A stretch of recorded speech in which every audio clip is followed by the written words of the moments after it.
মাছের ঝোল বা ঝাল আমরা প্রায়শই খেয়ে থাকি, ভীষণ কমন দুটো রান্না। তো আজ ভাবলাম মাছটাকে একটু অন্যরকমভাবে করা যাক। গরম গরম ধোয়া ওঠা ভাতের সাথে এই ঝাল ঝাল মাছটা খেতে কিন্তু দারুণ লাগছিল।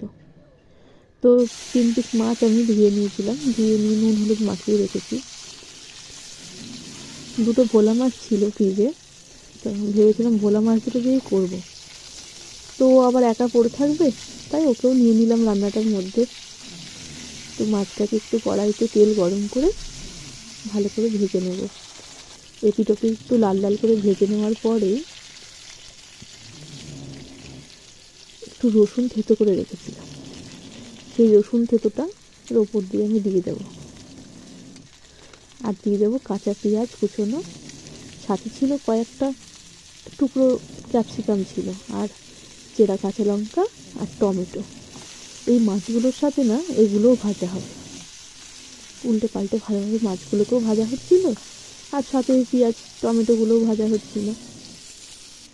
উপর দিয়ে এবার একটু নুন দিয়ে দেবো, আর দেবো সামান্য একটু হলুদ আর লঙ্কার গুঁড়ো। সব মিলিয়ে মিশিয়ে খুব ভালোভাবে একটু ভাজা ভাজা করে নিতে হবে।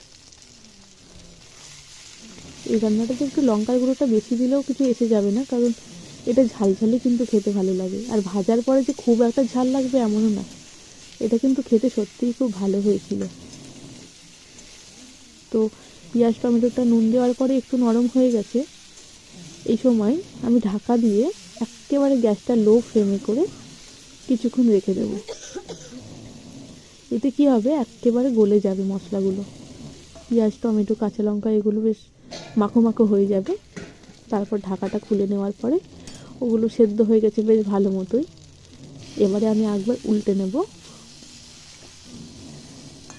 পুরোটা একেবারে উল্টে নেওয়ার পর এদিকটা একটু হতে দেবো, এপিঠটাও একটু মোটামুটি ভাজা ভাজা পোড়া পোড়া হয়ে যাবে।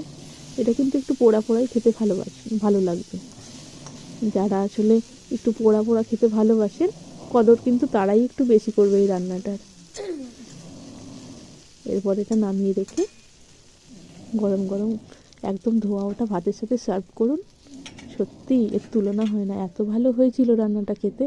আপনারা না বানিয়ে খেলে বুঝতেই পারবেন না। তাই অনুরোধ রইল, রান্নাটা একবার বানিয়ে খাবেন, সত্যিই এটা খুব মজাদার হয়েছিল।